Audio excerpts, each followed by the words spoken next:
Halo semuanya, selamat malam. Selamat datang di YouTube channel Keluarga Batak di Jerman. Hari ini videonya edisi spesial sekali. Kenapa? Karena aku pengen cerita sama kalian tentang pengalaman horor yang pernah aku alami di dalam hidup aku. Kalau misalkan ditanya sama orang, lu percaya dengan adanya namanya setan gak sih? Antara percaya dan gak percaya. Kenapa? Karena ya belum pernah melihat langsung dan tidak bisa dijelaskan secara ilmiah, walaupun sebenarnya udah beberapa kali memiliki pengalaman yang dihadapkan dengan suatu hal yang berbau mistis. Ya, kalau misalkan ada pocong, ada kuntilanak, kita ada genderuwo, kenapa sih mereka tuh nggak pindah aja ke negara lain? Kenapa sih harus di Indonesia?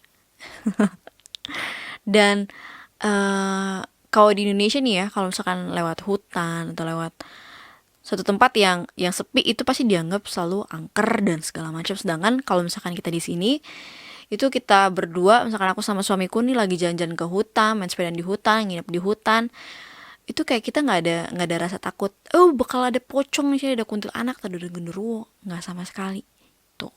Tapi memang dulu waktu di Indonesia aku punya pengalaman.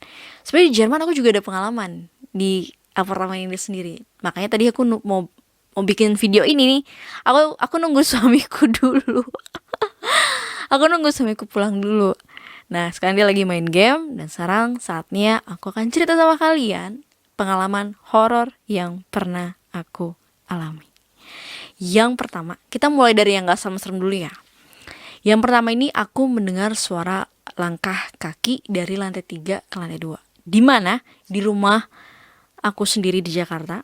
Jadi sebelum orang tuaku meninggal ini, orang tuaku membangun sebuah rumah dan aku nggak tahu ya. Dulu itu sebelum dibangun rumah itu kan ada apa namanya, sumur tua. Aku nggak tahu itu sumur angker atau nggak tahu, nggak jelas. Pokoknya yang jelas orang tuaku membangun rumah di atas sumur tersebut, bekas sumur tersebut.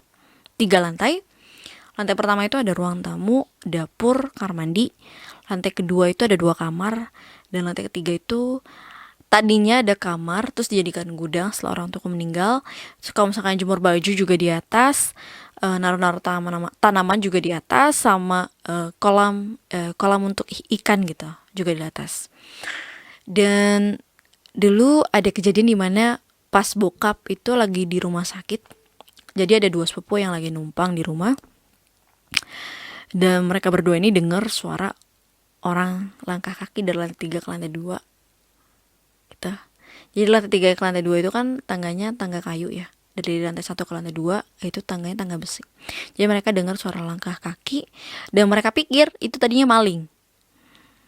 Sampai mereka teriak maling, maling, maling, maling, manggilin satu satu RT loh.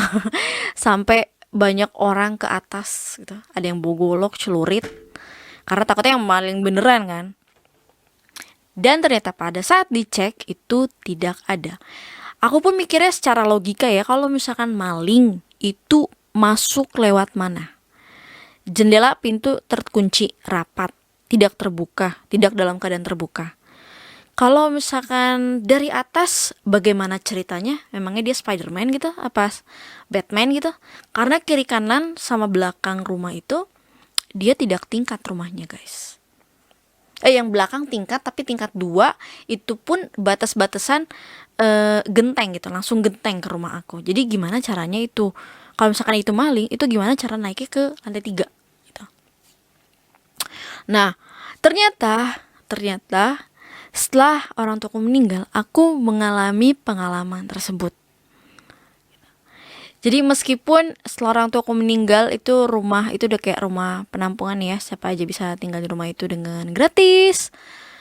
Tapi ada saat-saat dimana aku itu suka sendirian di rumah. Karena emang abangku itu memang jarang pulang. Jadi ada beberapa waktu dimana kesempatan aku bisa mendengarkan suara itu. Jadi itu suaranya itu datang sekitar jam 1 jam 2. Itu jelas banget suara langkah dari lantai 3 ke lantai 2. Tek, tek, tek, tek, suara orang turun. Dilihat ya gak ada orangnya. Gitu. Itu sih pengalaman yang gak terlalu seram. Nah, pengalaman yang kedua Ini juga nggak serem-serem banget sih. Jadi aku tuh punya sahabat namanya Ica. Kita tuh kenal dari zaman masih SD lah. Nah, karena ada permasalahan pribadi, Ica itu jadi kayak kita tuh jadi kayak beda lulus SMA tuh setahun. Jadi aku lulus duluan dan Ica itu setahun di belakang aku. Nah, orang tuanya Ica ini memutuskan untuk pindah ke Bandung. Tapi Ica masih harus tetap melanjutkan sekolahnya dan untuk memenuhi kebutuhan hidupnya, untuk biaya sekolahnya, itu dia sekolah dia kerja jadi ART. Nah, pada saat akan ujian kelulusan SMA-nya dia, itu dia minta tolong sama aku untuk tinggal di rumah dan aku ya otomatis ngizinan lah, yang namanya sahabat sendiri kan. Dan dia tinggal di rumah sekitar seminggu atau 2 minggu, itu aku agak lupa. Cuman ada suatu kejadian yang dimana Ica ini dengar suara orang nyuci di lantai 1. Jadi kan kita tidur lantai 2 karena kamar aku kan lantai 2. Terus ada suara orang nyuci di lantai 1. Terus Ica nanya sama aku, "Lon, lu dengar gak sih ada suara orang nyuci?" "Hah? Orang nyuci? Jam segini? Jam segini, Ca? Jam 1 atau jam 2 itu? Pokoknya sekitar jam segitu." Akhirnya buka pintu. Bener dong, aku denger juga. Samperin lah. Siapa lagi yang nyuci jam segitu? Sedangkan kita di rumah cuma berduaan.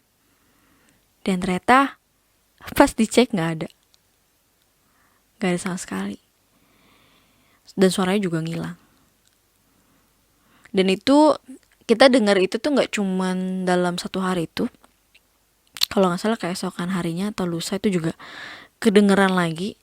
Tapi setelah Ica pulang ke Bandung itu, balik ke rumah orang tuanya, itu aku udah nggak pernah dengar lagi sih suara orang nyuci. Tuh, itu pengalaman kedua. Nah, pengalaman ketiga ini aku alamin pada saat aku kerja sebagai customer service di salah satu supermarket, dan supermarketnya ini berada dalam satu mall. Ini mallnya mall terkenal, mall besar di Jakarta Selatan. Di dekat mall tersebut ada terowongan, kiri kanannya kuburan. Kalian pasti tahu itu mall di mana. Dan katanya sih mall ini dulunya bekas kuburan ya.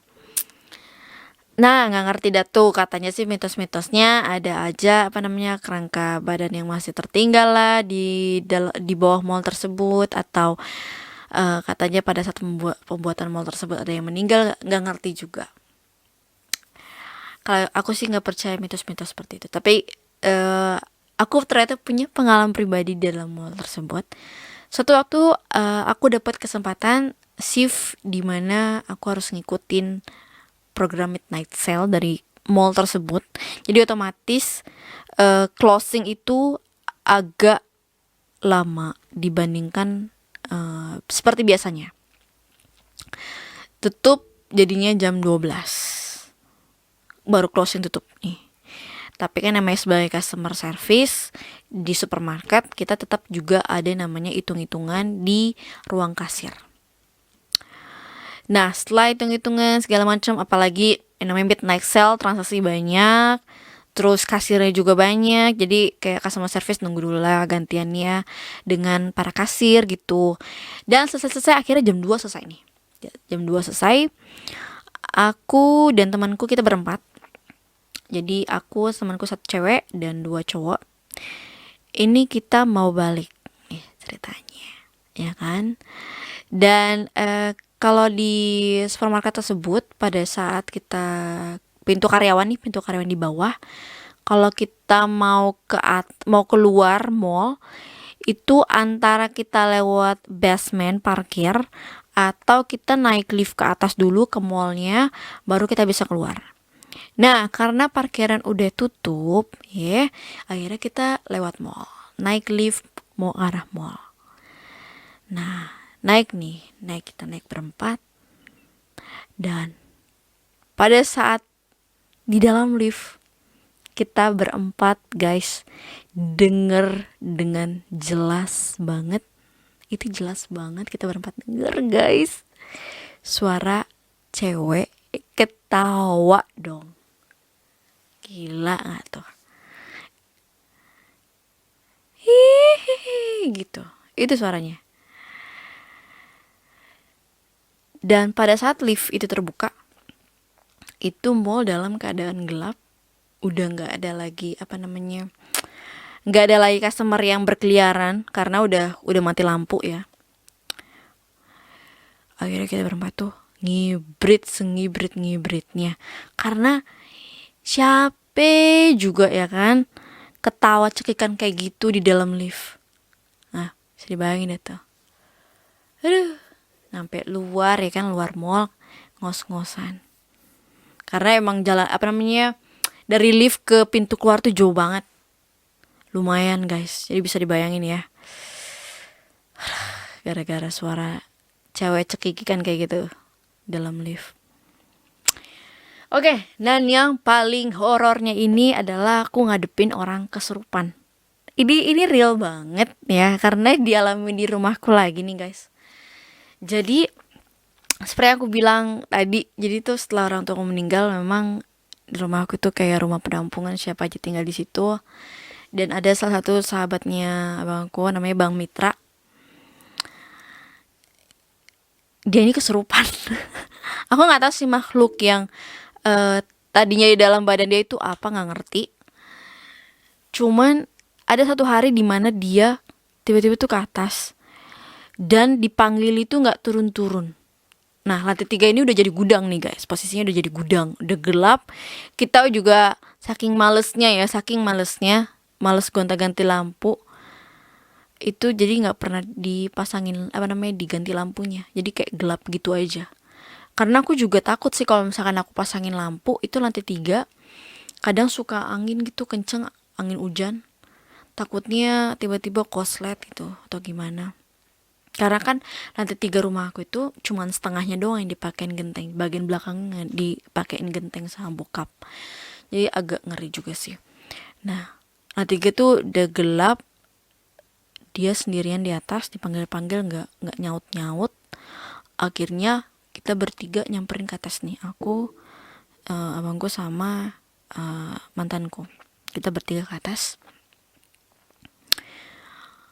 Ternyata si Bang Mitra itu di atas, begini posisinya.